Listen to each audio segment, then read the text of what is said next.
Entonces, es muy interesante que el padre Paul Kramer, que es archivista oficial de Fátima, junto con el hermano Michel de la Trinité, si es que aún vive, porque ya tenía muchos años, pero digamos que en este momento el experto número uno en Fátima, el tema Fátima, es el padre Paul Kramer, que vive en Irlanda y que acaba de decir que aparte de que realice un papa válido, o sea, el 102, el sucesor legítimo de Benedicto XVI, la consagración, y que ésta se realizará en cuanto el comunismo vuelva a tomar Europa violentamente.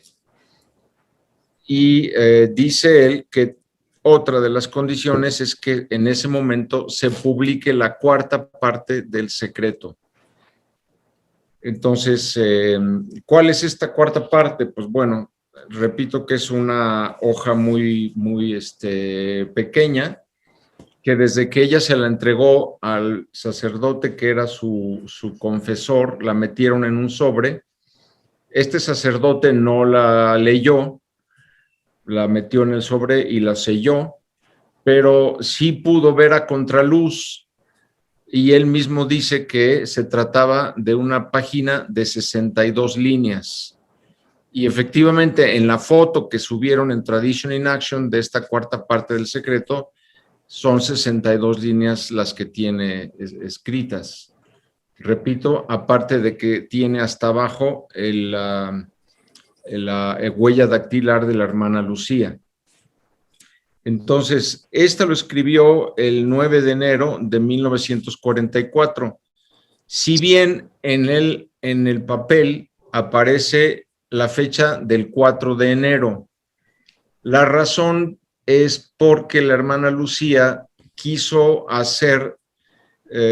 resaltar que lo que estaba escribiendo ahora era una continuidad de las tres partes que escribió en su diario. Okay. Por eso le pone la fecha de 4 de enero y es la fecha que lleva, pero de hecho la escribió el 9 de enero en la capilla de Tuy, del convento de Tuy. Esta cuarta parte dice lo siguiente, la leo rápidamente, es la traducción obviamente del portugués en que ella lo escribió, y dice: ahora voy a revelar. Ella habla de la tercera parte del secreto, también eso hay que hacerlo notar, aunque es una cuarta parte, pero ella dice: ahora voy a revelar la tercera parte del secreto. Esta parte es la apostasía de la iglesia. Nuestra Señora nos mostró una visión de un individuo que yo describo como el Santo Padre, entre comillas, frente a una multitud que lo vitoreaba. Pero había una diferencia con un verdadero Santo Padre, la mirada del demonio. Wow. Este tenía los ojos del mal. Entonces, después de algunos momentos, vimos al mismo Papa entrando en una iglesia, pero esta iglesia era la iglesia del infierno. No hay manera de describir la fealdad de este lugar. Parecía como una fortaleza hecha de cemento gris, con ángulos quebrados y ventanas similares a ojos. Tenía un pico en el tejado del edificio. Enseguida levantamos la vista hacia Nuestra Señora, que nos dijo: acaban de ver la apostasía de la iglesia. Esta carta puede ser abierta por el Santo Padre, pero debe ser publicada después de Pío XII y antes de 1960. En el reinado de Juan Pablo II, esto es muy significativo para mostrar la autenticidad de la profética de esta carta, porque si la escribe en 1944, ok, está reinante Pío XII, y después de Pío XII todavía siguieron Juan XXIII, Pablo VI, Juan Pablo I, Juan Pablo II, o sea, 4 papas. ¿Cómo es que ella pudo saber incluso el nombre que tendría este papa, este cuarto papa después de Pío XII. Que además en ese tiempo sería apenas seminarista, ¿no? Karol Wojtyła. Pues sí, sería apenas seminarista. Pero dice, en el reinado de Juan Pablo II, la piedra angular de la tumba de Pedro debe ser removida y llevada a Fátima, porque el dogma de la fe no ha sido conservado en Roma. Su autoridad será removida y entregada a Fátima. La catedral de Roma debe ser destruida y una nueva construida en Fátima. Si 69 semanas después de que esta orden se publique, Roma sigue en su abominación, la ciudad será destruida. Nuestra Señora nos dijo que esto está escrito en Daniel 9:24 y Mateo 21:42. Entonces, esta es y ahí termina ya todo el secreto de Fátima. Las 4 partes, y incluida esta hojita separada que, repito, pues la han visto los papas, pero ninguno ha querido publicar. A partir de Juan XXIII, porque a Pío XII no le correspondía, porque dijo que después de él, ¿no? Y yo creo que después de él, esta parte al menos. Ajá. Y yo creo que cada papa que leía eso, o sea, me refiero a Juan XXIII, Pablo VI, bueno, hasta ahí. Y ahora Bergoglio, pues me imagino que viendo eso, pues se veían reflejados y decían, pues está hablando de mí, ¿no? Por eso decían, no lo voy a publicar. Claro, exactamente. Si bien las otras tres partes anteriores, que son las que están en el diario de la hermana Lucía, de eso sí había una explícita orden de la Santísima Virgen de que se publicaran esas 3 partes, o a la muerte de la hermana Lucía, o en 1960, lo que sucediera primero. Lo primero, pues, no hicieron caso cuando la hermana murió el 31 de mayo de 1949, ¿no? Porque... O sea, la hermana Lucía real, ¿no? La de veras. Sí, aquí hay que recordar que hubo una situación que molestó mucho a Giovanni Battista Montini, que era el sotosecretario de Estado. Y es que el padre Agustín Fuentes, que era el sacerdote mexicano que llevaba la causa de canonización de Francisco y Jacinta, fue a Fátima a hacerle una entrevista. Y en esa entrevista, pues no, digamos, no hay nada raro, pero le incomodó mucho a Battista Montini el hecho de que el padre Fuentes haya publicado esa entrevista y el hecho de que la hermana haya hablado, porque pues sabía demasiadas cosas. Entonces sucede aquí que Giovanni Battista Montini interviene y hace varias cosas. Lo primero, le pide al obispo de Fátima, que declare que esa entrevista del padre Agustín Fuentes nunca existió. O sea, le pide mentir. Era un padre mexicano, ¿verdad? Era un padre mexicano que ya falleció.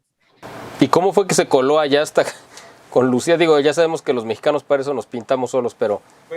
Porque la hermana Lucía pertenecía en ese momento a las hermanas Doroteas. Las hermanas Doroteas, donde ella se encontraba, pues digamos, son religiosas dedicadas a la educación.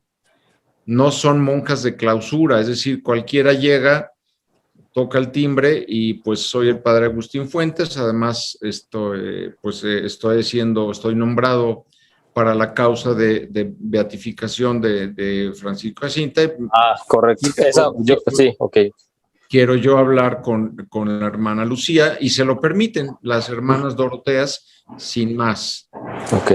Entonces, lo primero que hace Battista Montini es declarar que esa entrevista nunca existió y le pide al obispo que niegue que existe esa entrevista.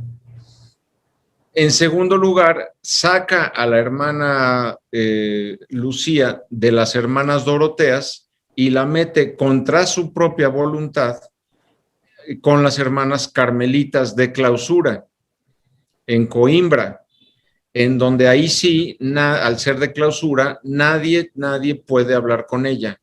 Es más, a sus propios familiares les prohibieron verla y hablar con ella. Esto sucede en el año 48. Entonces, ¿qué es lo que sucede? Que la hermana Lucía tenía graves problemas de salud y muere al año siguiente, el 31 de mayo de 1949, que por cierto en esa fecha se celebraba, en esa época en la iglesia, la fiesta de María Reina. Estamos hablando del Beatus Sordo, ¿no? Sí, así es.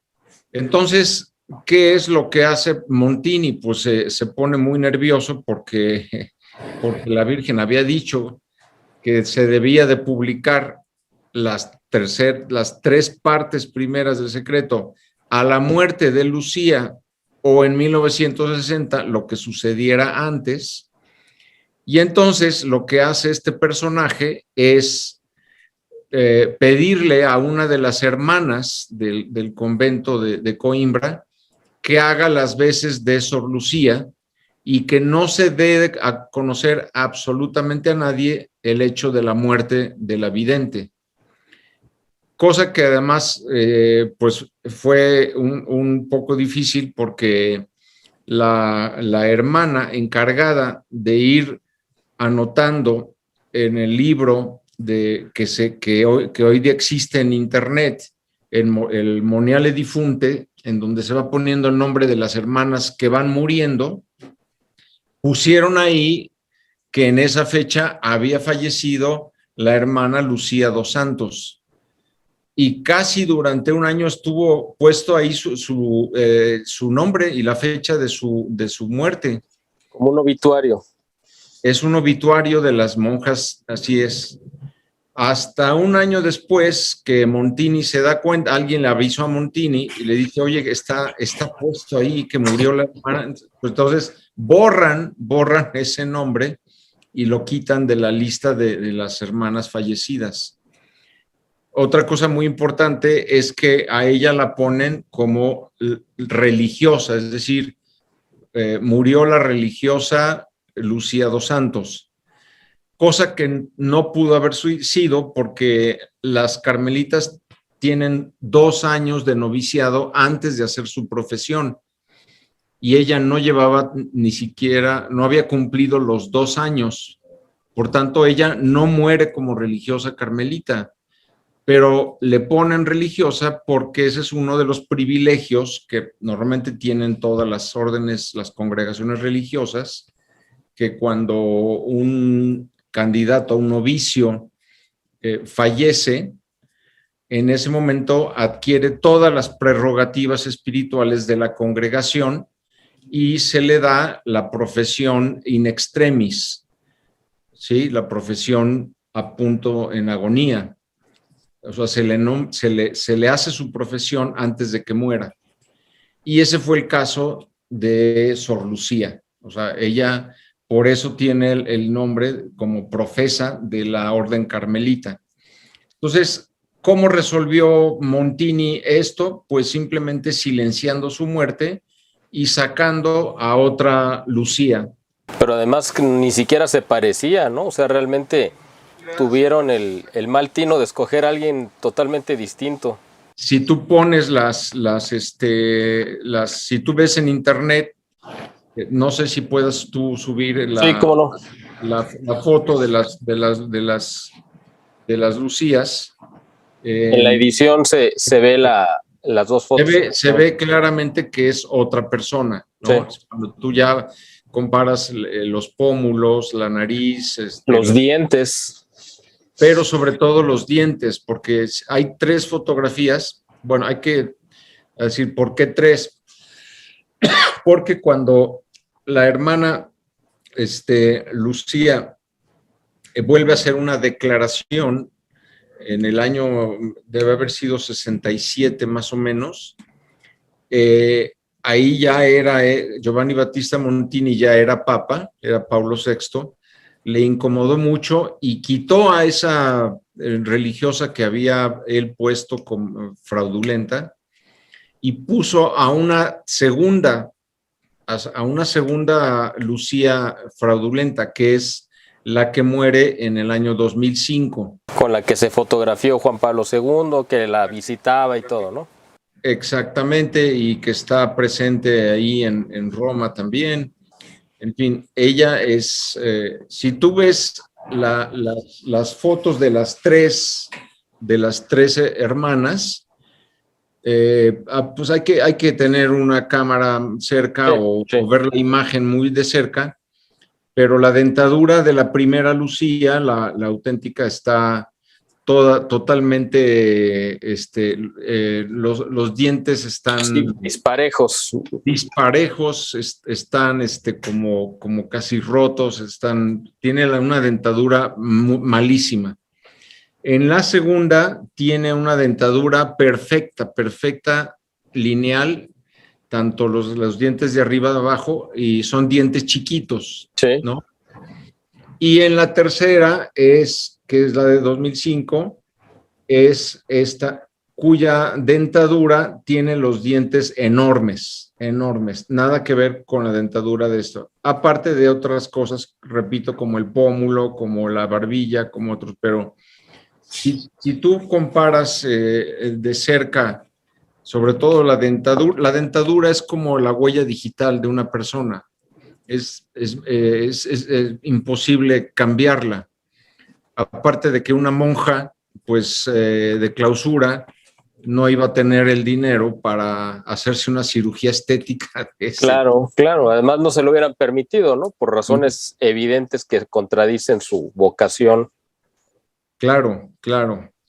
Entonces, la hermana Lucía auténtica vive hasta el 1949 y Montini evita dar a conocer el secreto, tal como la Virgen había pedido a la muerte de Sor Lucía, pues silenciando, y luego llega la segunda, o a la muerte de Sor Lucía, o en 1960, lo que suceda antes. ¿Qué es lo que sucede en el 1960? Pues que Juan XXIII saca el documento y reúne a los asesores que él tenía para el tema de Fátima y les pregunta, pues, si están de acuerdo de que se publique ya, según la Virgen lo había solicitado o no. Y los asesores, sobre todo liderados por el padre Eduard Danis, un jesuita que era totalmente enemigo de Fátima, le dice que pues no parece probable que sea sobrenatural, que además ya se cumplió el contenido del secreto y que pues no sirve de nada realmente que la iglesia lo conozca. Y entonces le dice, pues mejor guardémoslo archivémoslo en el lugar más oculto y ya la historia dirá. Y Juan XXIII no publica, como debió haber hecho en 1960, esas 3 partes, y la cuarta que ya podía haber publicado, porque la Virgen había dicho después de Pío XII y antes de 1960. Entonces, podían haber ya publicado las 4 partes, pero no publican ninguna. Y así nos fuimos desde el 60 hasta el año 2000, cuando vuelve a aparecer el tema por instancias de Juan Pablo II. Pero la Virgen no se quedó cruzada de brazos, ¿no? Porque a partir del 61, si no mal recuerdo, se empieza a aparecer en Garabandal, España, ¿no?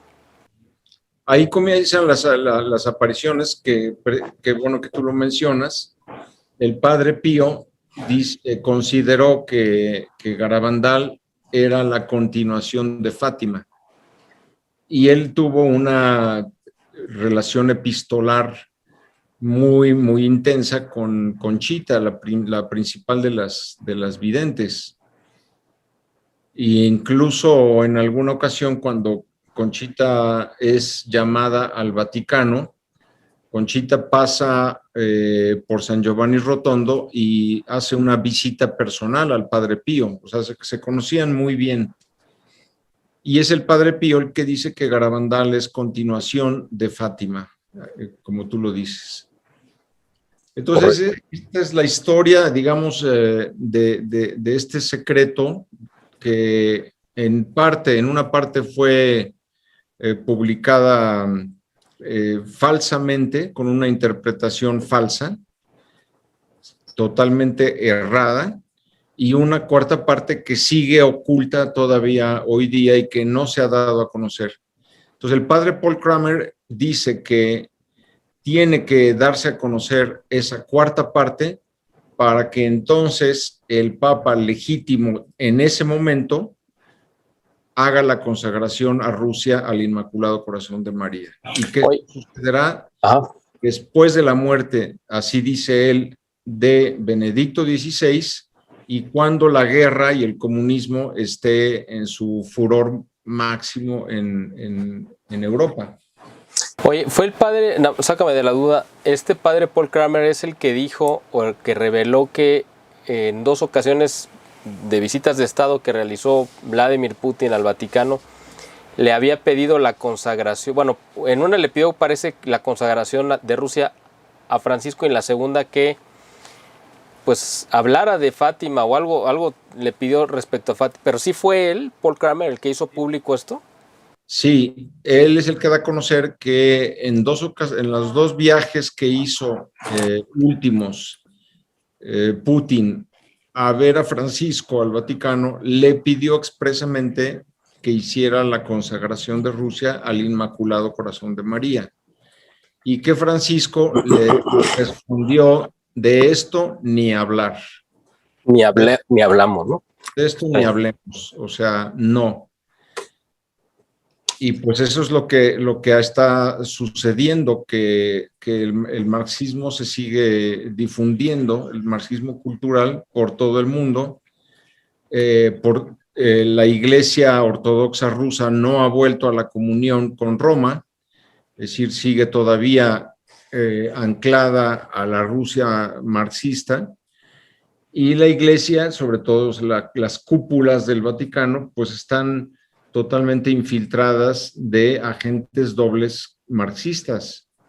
Entonces, por todos lados vemos cómo lo que la Virgen había dicho, que si no se hace la consagración, Rusia esparcirá sus errores por el mundo y en la Iglesia, pues es lo que está sucediendo hoy día en todas partes. Pero suponiendo que Francisco hubiera accedido, suponiendo, a hacer la consagración cuando Putin se la pidió, pues hubiera sido igual de inválida que esta que hizo el 25 de marzo por las razones que ya nos expusiste, ¿no? Sí, porque según la Constitución, el número 76, el Papa que sale electo con una irregularidad canónica en el conclave no tiene ninguna autoridad, no tiene ningún poder. Ahora, ¿crees que Putin se le haya pedido, digo, ya a lo mejor me estoy yendo muy lejos, pero él como agente de la KGB, pues estos temas que parecen tan lejanos al asunto ruso, pues realmente son temas que ellos estudian a fondo, ¿no? Y más cuando tiene que ver con Rusia y estos asuntos sobrenaturales. ¿Crees que Putin se lo haya pedido sabiendo que pues era un papa ilegítimo, o él sí lo haría realmente como un acto de verdad honesto y él sí quería la consagración real de Rusia? Bueno, yo no sé hasta qué punto, digamos, Putin puede ser conocedor de la Constitución y del derecho canónico, no lo sé. Probablemente sí lo considera como un papa válido. ¿Pero crees que impulso de pedirle la consagración sí sea un impulso real, o sea, No, yo creo que sí inspirado por una conversión real.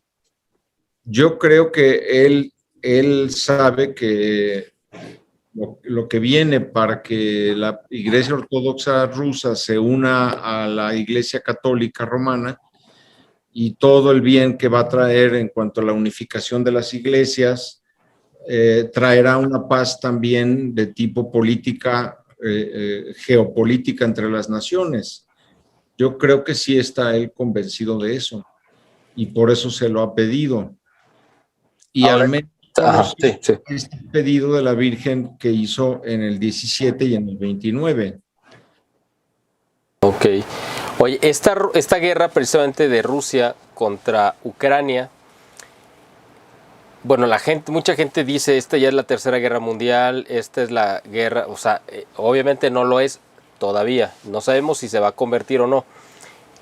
¿Tú la interpretas como esta guerra que se va a desbordar y va a terminar siendo la guerra de Gog y Magog? ¿O crees que esto no va a trascender más allá de este conflicto que ahorita involucra a estas dos naciones y en la cual, pues, Francisco, bueno, se para el cuello como un gran pacificador y casi un héroe que va a influir? O sea, ¿tú crees que esta guerra sí se va a convertir en esta guerra de las profecías o no?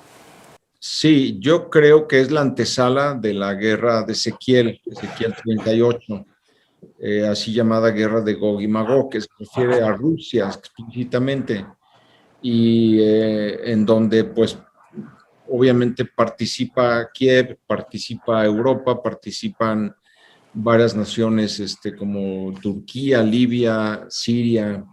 Pero tiene que, o sea, para que sea la guerra bíblica, tiene que estar involucrado Israel, ¿no? Sí, exactamente. O sea, si hubiera una guerra de otros países, regional o extendida, pero si no participa de ninguna manera, Israel no sería la guerra de Ezequiel. Todavía no, todavía no. Y hay una cosa que dicen, ahí sí, pues yo no me podría pronunciar si sí o si no, varios videntes místicos en revelaciones privadas, que el Papa Francisco va a realizar un viaje a Rusia para ver a Putin y que después de esa visita es cuando estalla la guerra mundial. Esto, repito, lo dicen varios místicos y videntes. Sí es cierto que desde hace 3 años Pietro Parolin está moviendo las relaciones diplomáticas para que este viaje suceda. Sí es cierto que Francisco quiere ir a Rusia a visitar a Putin. Ahí nos encontramos con el problema, pues primero de la iglesia ortodoxa rusa, la cual tiene que darle permiso. O sea, Francisco no puede ir a Moscú sin el permiso del patriarca Kirill. Entonces se requiere primero que el patriarca le dé permiso de ir a Rusia.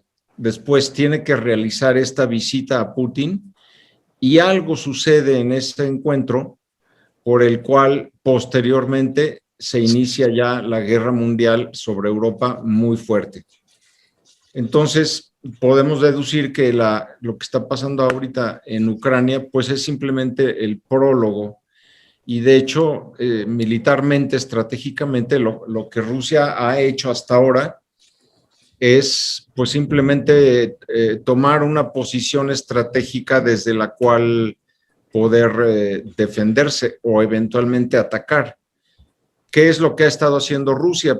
Bombardeando. Pues primero ha estado bombardeando los laboratorios químicos y biológicos que construyeron ahí en Ucrania, entre otros el hijo de Joe Biden y Soros y todo este grupo que preparó el famoso COVID y que crearon este virus, pues se han dedicado a crear otros virus mucho más fuertes como el anthrax. Incluso tienen ahí bombardearon un centro comercial, aparentemente en un centro comercial, pues era un depósito de armas.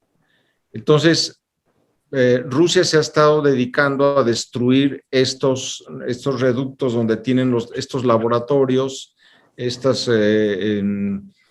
pues misiles escondidos para poderse defender en algún momento. O sea, está tomando una posición estratégica al hacer estos bombardeos sobre Ucrania. Aparte de que Rusia lo que está haciendo es proteger a Ucrania. Exactamente, es lo que te iba a decir, exactamente.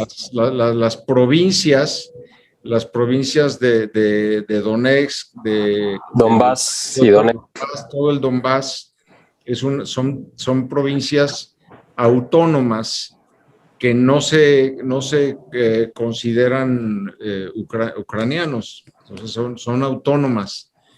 Y lo que está queriendo Estados Unidos y la OTAN es anexarse toda Ucrania a la OTAN.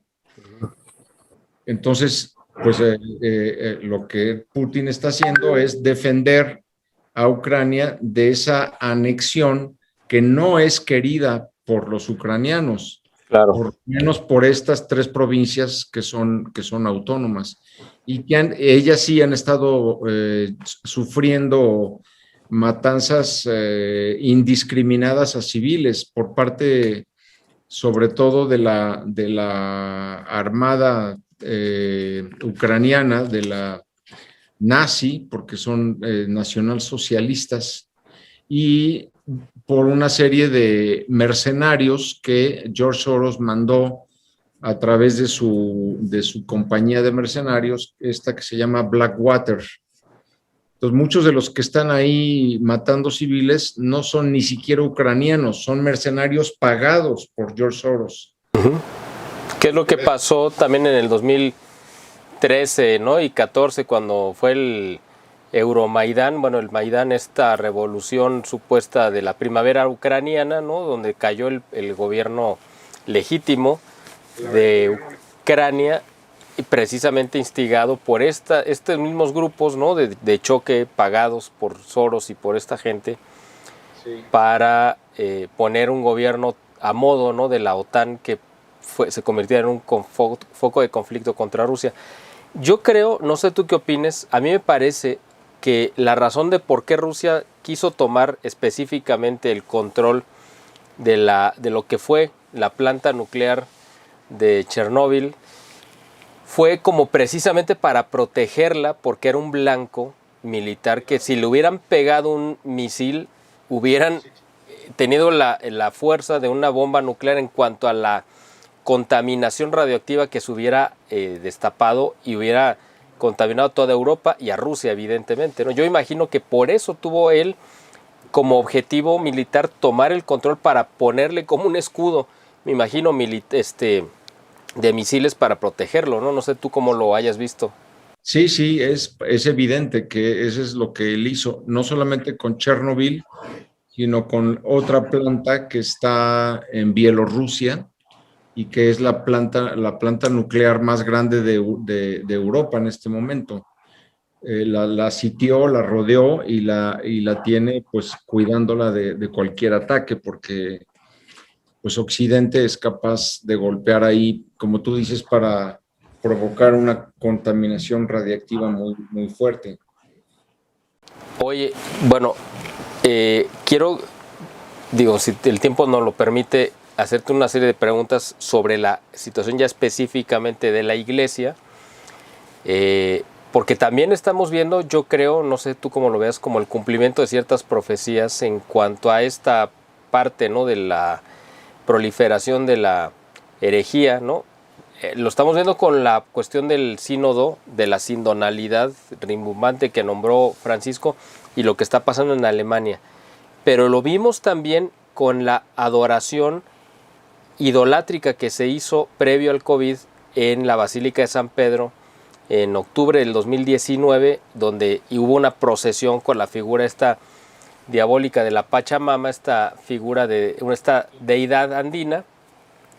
Y todo esto lo menciono pues porque no habíamos tenido oportunidad de platicarlo, pero hay toda la gente que va a ver este video o estos videos, dependiendo si los sacamos en una o en varias partes, es una de las preguntas que estoy seguro que quisieran hacerte. O sea, ¿cuál es la situación actual? ¿Cómo la ves tú de este papa que ha sido una catástrofe completa para, pues, para la iglesia y que ha tentado literalmente la ira de Dios haciendo estos actos que seguramente van a tener una consecuencia espiritual? Yo no sé si esta consagración del 25 de marzo también vaya a tener una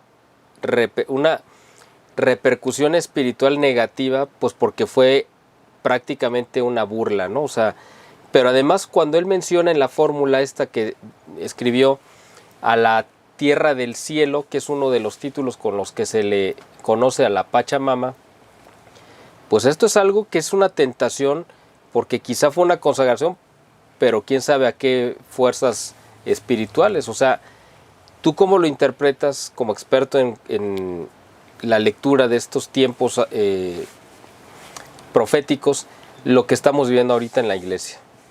Bueno, esta mención a la tierra del cielo es una de los nombres que se le daba antiguamente en Bizancio a la Santísima Virgen, por lo cual, digamos, fácilmente él puede argumentar que se está refiriendo a eso. Pero como tú dices, también es como se le conoce a la Pachamama. Entonces, digamos que es ambiguo el término. Como todo lo que ha hecho, ¿no? Sí, pero sí es cierto lo que tú mencionas de que a partir de que metió a la Pachamama, al Vaticano, a la Basílica de San Pedro y todo este ritual que hubo en los jardines vaticanos, pues sí es cierto que ahí estamos hablando ya de una idolatría, pues una ofensa a Dios muy, muy, muy grande. Es la apostasía misma, como dice Ana Catalina Emmerich, como dice también la Salet, cómo la apostasía saldrá del vértice de la iglesia. Dices, ¿cómo es posible que hayan hecho este culto idolátrico a la madre tierra, ¿no? Y además, dentro del contexto del sínodo de la Amazonía, en donde se menciona a Gaia como la madre tierra, tomado de toda esta tradición de ecologismo New Age que se está difundiendo por todos lados. Qué curioso que desde ese momento de la Pachamama fue cuando comenzó el COVID a nivel mundial.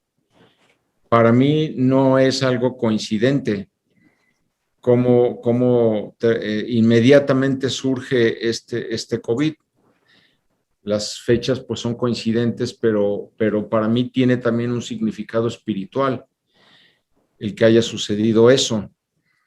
¿Qué va a pasar ahora? Pues no lo sabemos realmente qué pueda pasar y hasta dónde el Espíritu Santo permita que este personaje Francisco siga adelante y pues desde luego el Espíritu Santo, que es el que lleva las riendas de la iglesia, pues sabe sacar bien del mal y va a permitir que el trigo y la cizaña crezcan juntos hasta el momento en que Dios diga basta. Mucha gente se pregunta, ¿y por qué Dios sigue permitiendo pues todo esto que se está viendo, toda esta herejía que se va difundiendo desde el vértice de la iglesia? Bueno, pues el Evangelio nos lo responde. Cuando le dicen a nuestro Señor, oye, es que estás creciendo la cizaña con el trigo, hay que cortarla. Nuestro Señor le dice, no la corten, déjenlos que crezcan juntos. Ya cuando madure el trigo, entonces ya la cortaremos y separaremos el trigo de la cizaña. Eso es lo que está pasando. No es que Dios se tarde, no es que Dios no se pues ofenda por todo lo que se está difundiendo en esta nueva iglesia que estamos viendo, ¿no? Llena de herejías, sino que está por un lado permitiendo que el cisma se retrase, que fue el motivo por el cual renunció Benedicto XVI, no tanto porque la amenaza de muerte, que sí la tuvo, sabemos porque él nombró una comisión de 3 cardenales para que investigaran sobre la amenaza de muerte que publicaron en 3 periódicos italianos, cuando había él encarcelado al mayordomo Paolo Gabriele, y este personaje llamado el Cuervo, que pues sabemos que es el cardenal Angelo Sodano, publica una amenaza de muerte. Y entonces, son 300 páginas de investigación que le entregan a Benedicto XVI en más o menos el 17 de diciembre del año 2012. Y entonces el Papa, leyendo este expediente, se da cuenta de que la amenaza es real, sabe de quién procede la amenaza y sabe que lo van a tratar de envenenar en no más de un año. Y antes de las Navidades es cuando él ya le comunica a su hermano George Ganswein y al vicario de Roma que él va a renunciar. O sea, antes de las Navidades él ya había tomado esa decisión, pero no solamente por eso, digamos que esa fue la gota que derramó el vaso. Lo que realmente le pesó es que este grupo de alemanes, de teólogos y de cardenales, que prácticamente es el que está ahorita moviendo lo del sínodo alemán, lo amenazan diciéndole que si él no renuncia a su secretario de Estado, Tarcisio Bertone, ellos tienen ya más de 2,000 firmas para crear una nueva iglesia separada de Roma. Esta amenaza es la que a él, a Benedicto XVI, le preocupa, no tanto la amenaza de muerte. Y entonces lo que él hace es pues reflexionar: si yo soy el objeto de la amenaza de cisma, ¿no? Si yo soy la causa, o por tener aquí a este secretario de Estado, no solamente no lo renuncia a él, sino que él se hace a un lado. ¿Para qué se hace a un lado? Para desinflar el cisma. Y es lo que ha logrado durante estos 7 años que ha estado autoexiliado, retrasar el cisma. Entonces fue una movida realmente muy inteligente de este Papa. Pero la otra cosa que ha sucedido es que estos 7 años, 8 años de estar ahí, lo que ha provocado al retrasarlo es que se pongan sobre la mesa las cartas de quién es quién. Que se evidencien, porque estaban actuando en la clandestinidad y ya salieron a la luz pública. Exactamente. Estaban obrando ocultamente, y ahora ya sabemos quién es quién. Esta es otra de las ventajas que tenemos, pues, de la renuncia y del retraso, de que las cosas se hayan pues retrasado tanto tiempo, el que ya sabemos quién es quién.